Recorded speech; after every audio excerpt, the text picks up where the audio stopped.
We've made it. One race to rule them all. The angry tweets, the endless who's at fault for that incident debates, the stupid clickbait articles, they all mean nothing. Because it all comes down to Abu Dhabi. Max and Lewis, even on points going into the final race of the season. There was no other way this incredible season was going to end. One of the greatest title fights in the history of motorsport will be decided this weekend. Are you ready? If not, you're in the right place, because I'm here to prepare you to watch history be made. This is the Formula Bone F1 show. J-Bone!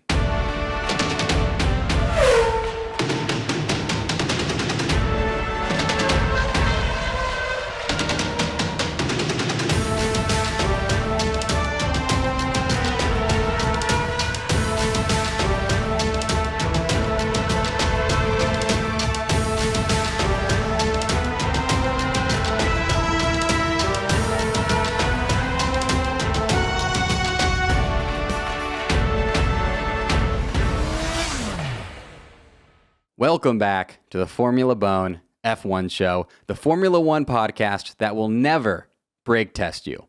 I'm Jared J-Bone Borislow, and we've made it to the end game. Let's get right into it. Today's first topic is recapping the 2021 Saudi Arabian Grand Prix. If you were not able to watch this race, you need to go watch the replay immediately, or at the very least check out the highlights video, because this was an all-time chaotic race. So Lewis took the victory, as you've probably seen by now, but not after an extremely chippy battle with Max that involved a slight collision you also might have heard about, which I will be brake testing down for you. Braking down for you. Slip of the tongue there. So Max took P2, and at the last possible moment, scary Terry Bottas stole P3 from Esteban Ocon and made me very sad. That was so depressing. And the worst part of it, too, was that the Sky Sports broadcast decided to show us, Lewis clearly on his victory lap, about to win, nobody close to him. And then they showed us a close-up of Max. And then they're like, oh, and looks like Bottas passed Ocon there at the end. Cool. I was screaming at my TV, being like, show us the end. Show us the fight for P3. What are you doing? You psychopaths. God, that was annoying. I was viscerally angry because that's a very cool race, right? Like seeing Alpine finish on their second podium in a row is way cooler than just watching a close-up of Max's helmet or Lewis being like, oh, he did it. Come on. Very sad. And the biggest thing is, if Ocon had won, I was so excited to see him do his signature Usain Bolt celebration, aka his celebration that he completely stole from Usain Bolt. Either way, really wanted to see him do it. He looks so fun when he does it. God, that was the craziest part of the race to me. It wasn't all the insanity that happened. It was that the broadcast didn't show us the battle for P3 at the end. Sad. So if you listened to my Saudi Arabian Grand Preview episode, or you follow me on social media at Formula Bone, you will remember that Bone Stradamus predicted we would get a red flag to halt the session, and we did. We actually got two, and they were the catalysts behind all of the chaos in this race. The chaos started when Mick Schumacher went into the wall at the now infamous turn 23. The race went under yellow flag, during which Lewis in P1 and Bottas in P2 both pitted. Max, however, took the gamble and stayed out. This meant he would be in P1 upon race resumption after the yellow flag, albeit on old tires, except the race was then red flagged due to barrier damage, meaning Max could change his tires and remain in P1. This gamble by Red Bull paid off in a massive way, and the tide did turn for Max here. Lewis was pissed. Lewis is extremely mad. Lando Norris also very mad, and I would not be surprised if they changed the red flag rules to where you can't change your tires unless there's some sort of damage to them. I'm not exactly sure how they would, rule that part of it in terms of like, oh, what constitutes damage? Does it have to be caused by the incident? Who knows? But I think they're going to change it up because it's pretty crazy that you can pit under yellow flag and then get screwed over if they call a red flag because you could have got a free pit stop and now you're really far back in the order. Lando Norris definitely was the one who this impacted the most of everybody, certainly because it didn't matter for Lewis in the end. So Max, upon the first restart, had a bad start on his new hard tires, caused in part by Lewis driving slowly to the restart grid, which caused Max's tires to cool. And Max was very mad about that on team radio, as you could hear. And so Max did end up impeding Lewis just before the race's second red flag, which was caused by crashes involving Perez, Russell, and Mazepin. And after some weird, confusing quasi-mafia over-the-table, but seemingly also under-the-table dealings, it was decided that for the race's third standing start, the second restart, it would go Ocon, Lewis, Max, because Ocon actually got in front of Lewis before the place was ruled to have to be given back by Max. So suddenly out of nowhere, Esteban Ocon is now leading this Grand Prix and finds himself just right in the middle of this title fight. Like, if you're him, you got to be like the classic, hey, record scratch, like, hey, probably wondering how I got here. One of those situations for Esteban. So Max actually changed tires again during the second red flag back to mediums and had an absolutely incredible start from P3 where he absolutely just threaded the needle through this minuscule gap on the inside and soon after took P1 from Ocon. Lewis then easily took P2 from Ocon later that same lap and thus began the Max versus Lewis battle to remember in Saudi Arabia. At the beginning of lap 37 of 50, Max went off the track while defending Lewis wheel-to-wheel at turn 1, which caused Lewis to say something not very nice about Max that ended up as my number one team radio moment from Saudi Arabia, which I'll get to here shortly. Get pumped for those. Max was then ordered to give the position he gained by going off back to Lewis, and that, my friends, is when peak chaos occurred, aka that collision where Lewis ran into the back of Max and the brake test was alleged. Now, the question everyone's asking, did Max brake test Lewis on lap 37 in Saudi Arabia? A brake test, by the way, is when you unexpectedly go hard on the brakes in order to make the driver behind you either hit you or have to pull off an evasive maneuver. My answer here is technically yes, but it's not totally Max's fault. So the FIA eventually ruled that Max did brake test Lewis after looking at the telemetry, which stated Max braked with 2.4 Gs of deceleration immediately before the collision. I think that does technically qualify as a brake test, considering it did directly lead to Lewis crashing into Max. But Max had given Lewis a ton of time to pass him before this brake test that Lewis didn't use because Lewis was reluctant to pass Max due to the upcoming DRS detection zone that would probably just lead to Max retaking the position from Lewis on the upcoming straight. In their report, the stewards actually talked about this. They noted it was obvious that neither driver wanted to take the lead prior to DRS detection line 3. The stewards also noted in their report, whilst accepting that the driver of car 44, Hamilton, could have overtaken car 33, Verstappen, when that car first slowed, we understand why he and the driver of car 33 did not wish to be the first to cross the DRS. And finally, they noted, in deciding to penalize the driver of car 33, the key point for the stewards was that the driver of car 33 then braked suddenly, 69 bar, and significantly resulting in 2.4 Gs of deceleration. So my takeaway here from the stewards' decision is that if Max had maintained his slower pace without the brake test at the end, Lewis would have passed him before the DRS detection zone, and then Max would have gotten what he wanted all along. Now you have to wonder if Max's impatience was his downfall here, because I think Lewis at that point was going to pass Max anyways. So Max, it just so happened that he decided to brake test Lewis right as Lewis had gone, screw this, I'm just going to go around him, and the timing here just did not work out for Max. He came so close to his little strategy about the DRS detection line working, but sadly for him, it just didn't end up that way. I also do think there needs to be some precedent where if you slow down and a car doesn't pass you when it's able to, you should no longer be required to give the position back.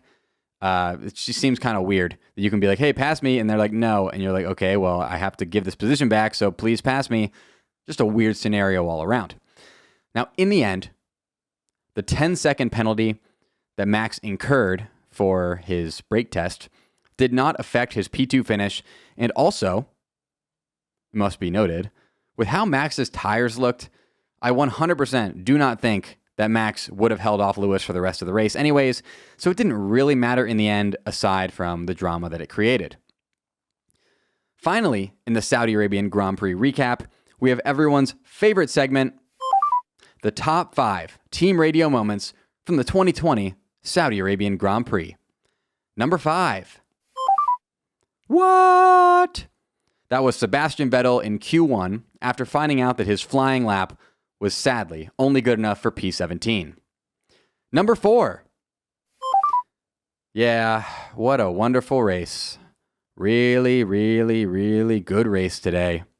That was an incredibly sarcastic Lando after finishing P10 from P7 on the starting grid, with his race being just completely decimated by both the first red flag that he pitted right before and crashes in front of him after the first restart. Number 3. No, for bleep's sake. That one for me, hard to listen to, because it's Ocon immediately after Bottas passed him on the main straight at the last second to steal that P3 and that podium finish from him. Number 2. Luckily, the fans have a clear mind about racing. What happened today is unbelievable. I am just trying to race. This sport is more about penalties than racing. For me, that's not F1. At least the fans enjoyed it. This was a passive-aggressive Max, hold the passive, during his Driver of the Day interview, hilariously enough, saying the fans know better than the FIA because they voted him Driver of the Day. And finally, number 1. This one is obvious. This guy is bleeping crazy, man. Lewis and Max, a bromance like no other. This episode of the Formula Bone F1 show is brought to you by my favorite leg garment manufacturers, Birddogs. I wear Birddogs shorts, pants, or joggers at least 3.5 times a week. I'm wearing them right now. If you're watching the show on YouTube, you can see them. I love them, very comfortable. So each day I wear Birddogs clothing is better than the last. Their built-in underwear is the best invention since the shake weight, and it feels even better and more amazing to the touch than a shake weight to boot. Birddogs built-in underwear does not bunch up like non-built-in underwear and is also more breathable, which is why I love it so much. I love Birddogs shorts, pants, and joggers so much that if my fiance leaves me, I'll probably just marry them instead. Head to birddogs.com and get yourself the best shorts, pants, and joggers on planet Earth. And don't forget to use my code FBONE, F-B-O-N-E, FBONE, so that they throw in a free whistle tip football. Yes, I said whistle tip football. All you have to do is go to birddogs.com, enter promo code FBONE, and they'll throw in a free Birddogs whistle tip football. Do you remember those Nerf Vortex Howler footballs that whistle when you throw them? The footballs that you can literally throw a mile? Yeah, that one. I'm pretty sure Uncle Rico from Napoleon Dynamite threw one over those mountains. And you can too if you use code FBONE at birddogs.com. That's birddogs.com, promo code FBONE. And boom, a free Birddogs whistle tip football with your pair of Birddogs. You will not take these things off, I promise you. Go to birddogs.com right now. Load your cart up with the best shorts, pants, and joggers available on planet Earth. Plug in promo code FBONE, F-B-O-N-E, to get that free whistling football and live happily ever after. Birddogs.com, promo code FBONE. There's a link for that deal in the description of this episode. Thank you to Birddogs for supporting the Formula Bone F1 show. Today's second topic, previewing the 2021 Abu Dhabi Grand Prix. This weekend marks the final race of the 2021 season and will culminate in either Max or Lewis being crowned 2021's World Drivers' Champion.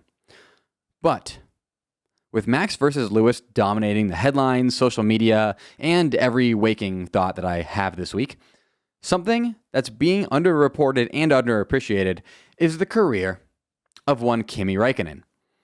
The 2021 Abu Dhabi Grand Prix will mark Kimi Räikkönen's final race in Formula One after an illustrious career that spanned 19 Formula One seasons.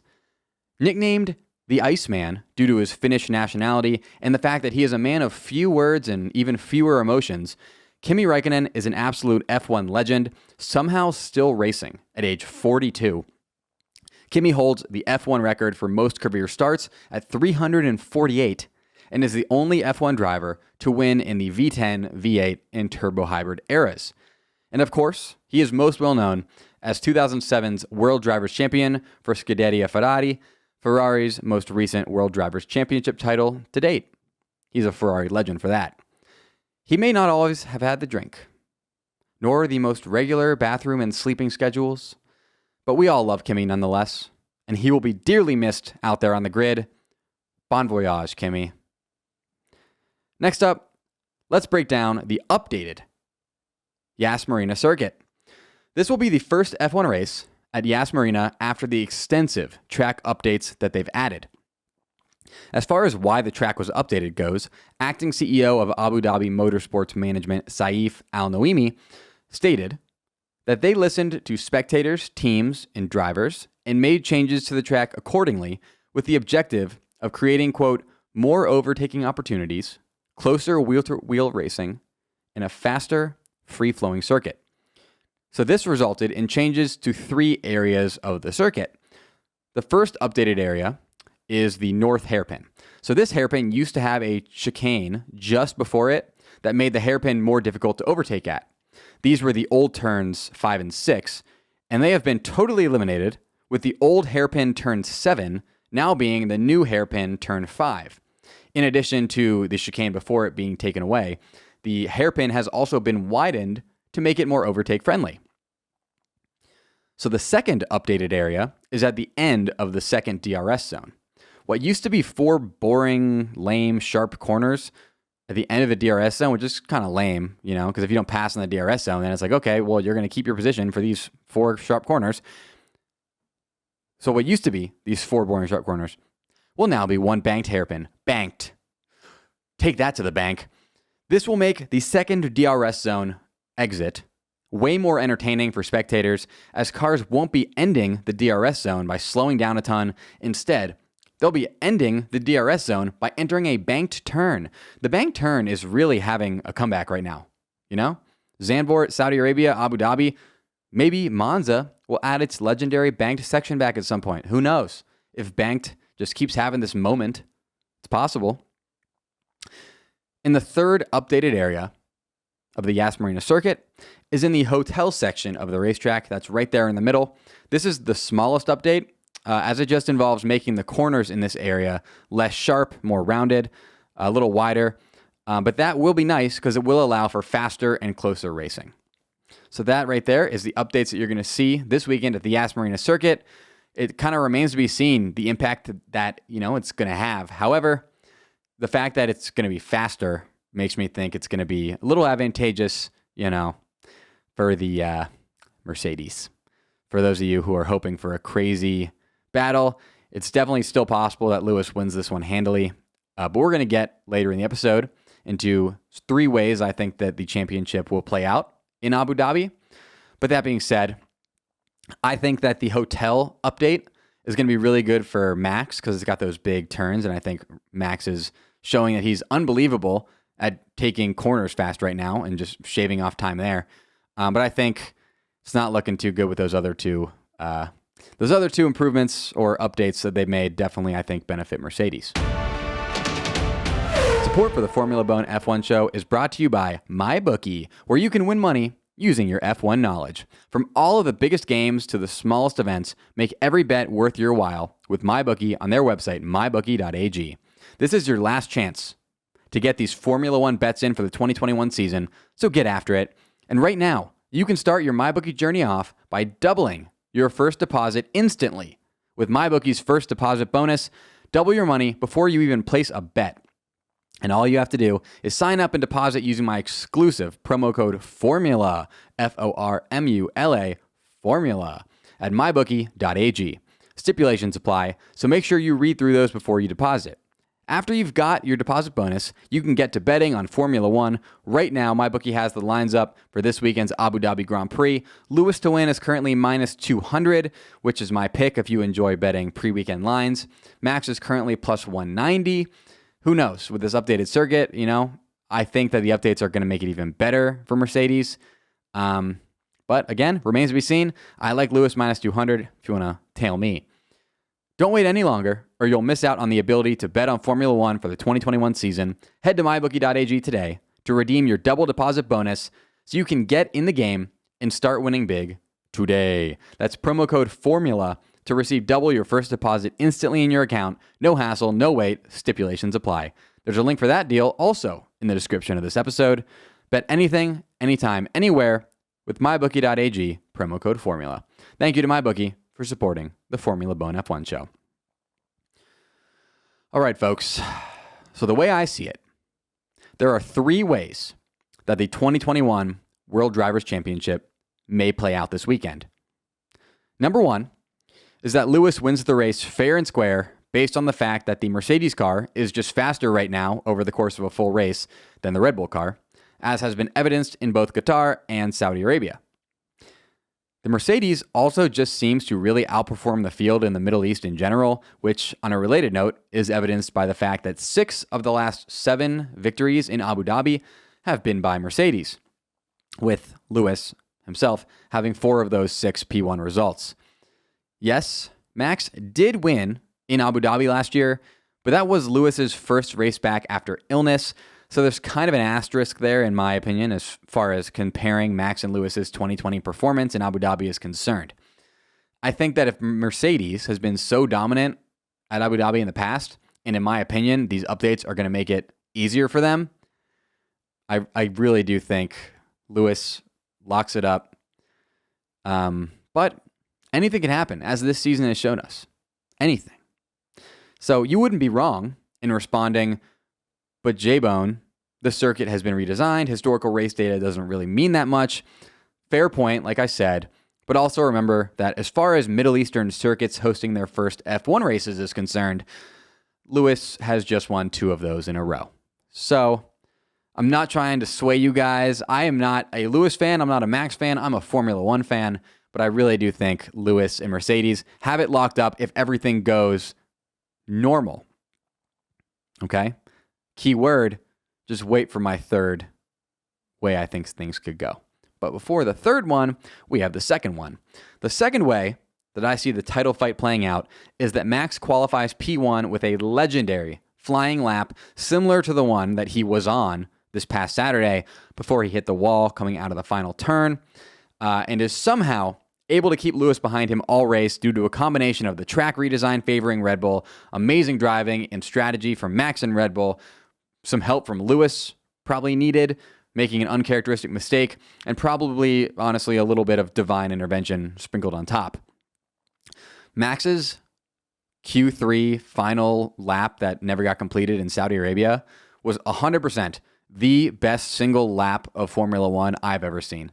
The amount of risks he was taking, he was getting so close to the wall, but he didn't care. He knew that that was a moment for him. That was make or break. And unfortunately, he didn't break going into turn 27 as much as he should have. And he locked up, hit the wall, and it made him not be P1. He was definitely going to be P1 on Sunday, this past Sunday. If he had not hit that wall, he was 0.3, I think, ahead of Lewis for pace. Crazy. Watching that lap, I was like, oh my God, Max is going to do this. This is Max's championship moment. And then that final little bit, because on the broadcast, we couldn't see his brakes lock up. So I was just like, oh, here he goes. He just got to get past this final turn, and he just slams into it. That was crazy. That was that was definitely the most emotion I've ever felt in a qualifying session, because watching him fly around, like knowing what is going on in his mind, that this is potentially his championship moment, was really something else. And I would love to see another one of those epic qualifying laps from Max in Abu Dhabi on Saturday. Really, really hoping it happens. So it's possible, like I said, that Max can win this one fair and square. I do think Mercedes is just so fast right now that it's unlikely. But, there's another option. It's not just Lewis wins fair and square, Max wins fair and square. There's a third one, a third way this could go. And number 3, my friends, is complete and utter chaos. Something mechanical could happen in the buildup.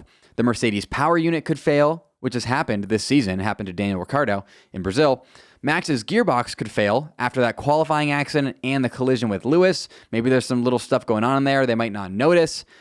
There could be a crash in qualifying like Max just had in Saudi Arabia, or a bad pit stop. We've seen many of those this season. Or because Max has the most victories tiebreaker, he could always go with the nuclear option in Abu Dhabi and crash both Lewis and himself out, either intentionally or incidentally, thus stealing the World Drivers' Championship by way of that tiebreaker. Christian Horner has come out and stated that Max will not resort to crash tactics on Sunday because he is a better driver than Lewis. But that's also exactly what you'd say if you planned to use crash tactics and were trying to convince the stewards it was an accident after the fact. This move of crashing your title rival out near the end of the season has precedent. A lot of precedent, actually. Ayrton Senna tried it in Japan in 1989 unsuccessfully. With 2 races left, of which he had to win both, Senna crashed title rival Alain Prost out of the race and then won it himself, but he was later disqualified for a track limits technicality, and Prost would take the 1989 title. Unperturbed, Senna tried it all again the next season in Japan in 1990 against Prost again, this time though, successfully. He just needed Prost to not finish the race for him to win the 1990 World Drivers' Championship, which happened because Senna absolutely yeeted Prost at the first corner. Just ran right into him. By the way, I must note, there is a video of Max responding to this exact 1990 Senna-Prost crash and remarking that he probably would have done the same thing. Just putting that out there, letting you know that Max has said if he was Senna in 1990 in Japan and Prost was right there, he probably would have also crashed into Prost. Putting it out there. I feel like you all need to know that. Guess what? This has happened even more times. Michael Schumacher tried it in 1994 successfully. After accidentally leaving the track and then re-entering in the final race of the season, Schumacher then crashed into title rival Damon Hill as Hill tried to pass him. Hill's car was damaged to the point where it couldn't be able to compete any longer, and Schumacher took the 1994 title, his first of 7. And guess what? It has happened another time. Again, Schumacher. So Schumacher tried it again in 1997, unsuccessfully this time. In the final race of the 1997 season, Schumacher's title rival Jacques Villeneuve was attempting to pass Schumacher, who turned into him. Schumacher had to retire, but Villeneuve was actually still able to finish the race, finished in 3rd, which secured the 1997 championship for him. Schumacher was then disqualified from that season's championship for causing an avoidable accident, so he didn't actually even end up 2nd that season. He ended up below everybody. He ended up the same as you and I did, because he didn't even technically compete in it. So will we see shenanigans like that this weekend? Only time will tell, folks. Only time will tell.